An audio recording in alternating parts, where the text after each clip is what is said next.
Hey guys, it's your girl Tyra Crush back with another review, and this time it is for The Oval on BET. The Oval on BET. Oval on BET. BET. Okay, if you have not already, please hit my subscribe button down below. Thank you so much. We are over 600. We slow creeping, but we over 600. Come on, y'all. Let's go. If you don't want to subscribe, I thank you for watching because I need that too. Okay, so this season opener was kind of for me. I'm sorry. I wasn't very excited. I was very confused to begin with because you've got Max and Bobby having this whole shootout with Lily in the middle. Surprised nobody got shot. But they have this shootout with Cal, and Cal's got like 97 bullets in a little bitty gun. I don't understand how he did not run out of bullets. I know I couldn't have been the only one. Like, when is this fool gonna reload? Because he didn't have nothing to reload. Because he was carrying that water. And he was carrying... I'm surprised he even had a weapon on him. So surprised. So, you know, I was just very, very... outdone with that whole scene. I thought for sure somebody was going to get shot. But that did not happen. Moving right along, we got the first lady with the second lady. And that was still awkward and uncomfortable. I couldn't believe that the second lady actually went to lunch with her. I wouldn't have entertained any of it. You're not my boss at all. So I definitely did not appreciate her going with her, but I did appreciate her getting up and leaving, saying I'm leaving and not eating any of that food. I wouldn't have ate none of it. And first lady thinks she's slick. She was scared to death to eat because she was afraid Priscilla made her food. So she gonna switch plates with the with the second lady and then switch back once she realized that Priscilla didn't fix the food. And so I thought that was funny. And I was like, she ain't gonna eat nothing. She might as well just go on and order some McDonald's like Donald used to do. You know, they used to deliver them to the White House. So that scene was kind of, And then you got Richard and Priscilla, because Richard comes in and sees Priscilla sitting at the table like, what are you doing? And of course, he tells her, you know, you doing a bit too much and I could have you removed.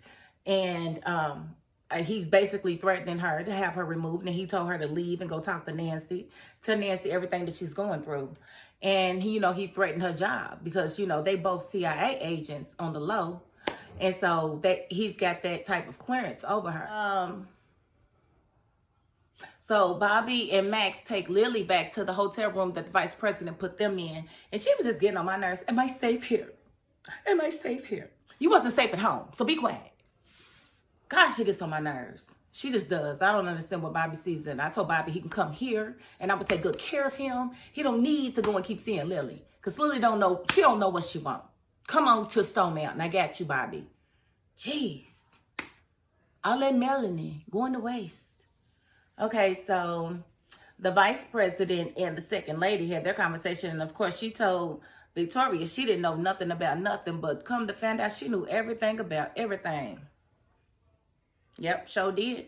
And just, threw her off, but told him, I didn't tell her anything, but you should have told him, well, I didn't want to go, but I went anyway. You should have told him how you was a punk and didn't want to stand up to her and how you just let her talk 10 karat crazy to you. You didn't tell him that part. But then we have Barry. Barry, he's so stupid. Like, why you gotta be so dumb, Barry? You need to go back to smoking weed because I liked it when you was getting high. You was not getting on my nerves. But Barry goes and finds the girl, that supposedly took the money and, to question her and drug her back to the house. Now, here's my thing. We all saw him give the money away. We saw him give the money to Ruth on the van. So why is he acting like this girl took his money? That didn't happen. Like, how many stacks of money did you have? And then he wasn't kidnapped her. So he done found where she gonna get at and went and picked her up and brought her back to the house, gonna make her talk. Boy, you can't make her talk. And you knew your mom was gonna let her go because your mom let your daughter go in the first place. I'm just saying. I don't understand your thinking, Barry. You're like, I don't care. I want my daughter back. You won't get your daughter back if you're locked up either. You ain't gonna be able to see your daughter then. You're brilliant, dude. Just brilliant.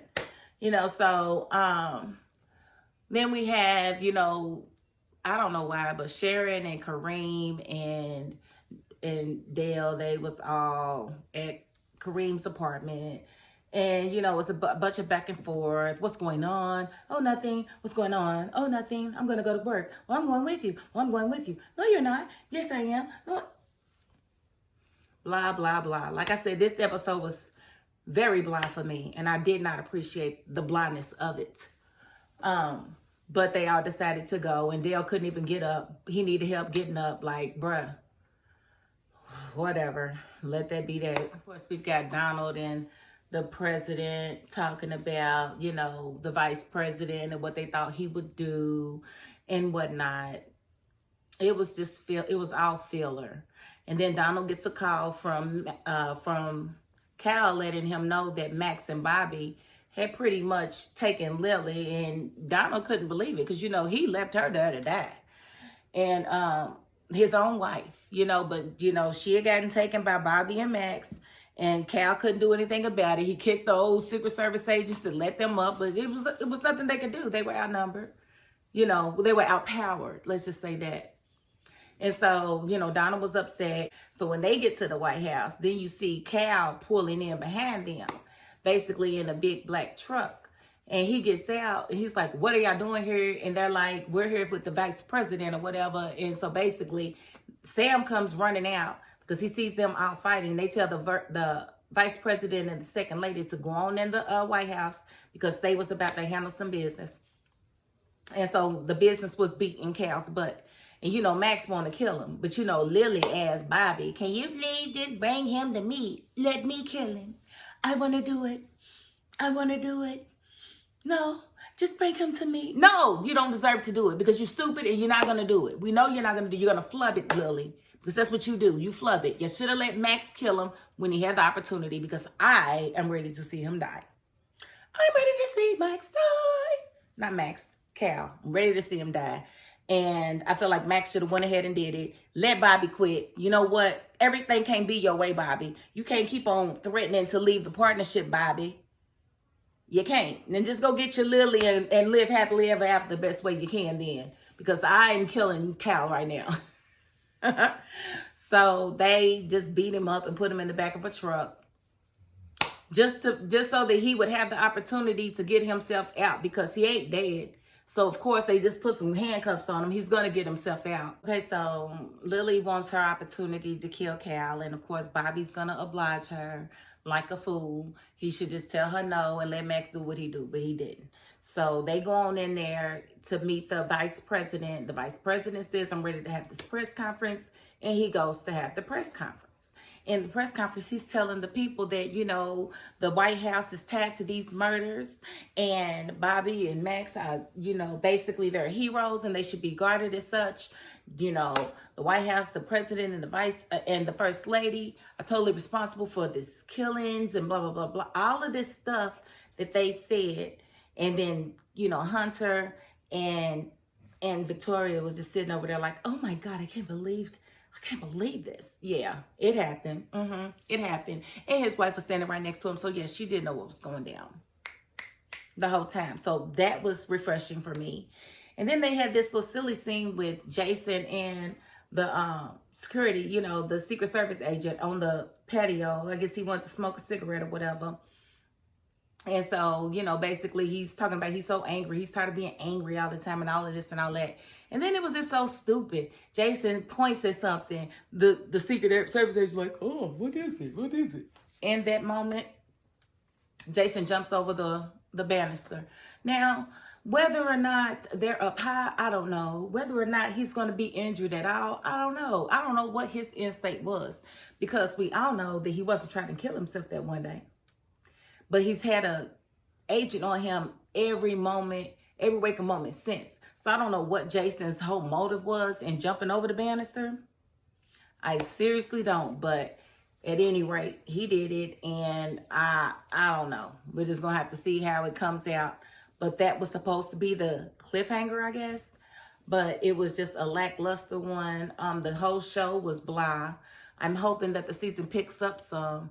Because it's going to be very hard to review this season if it's going to be blah like this throughout. And this is supposed to be a season opener, so it was not fun for me.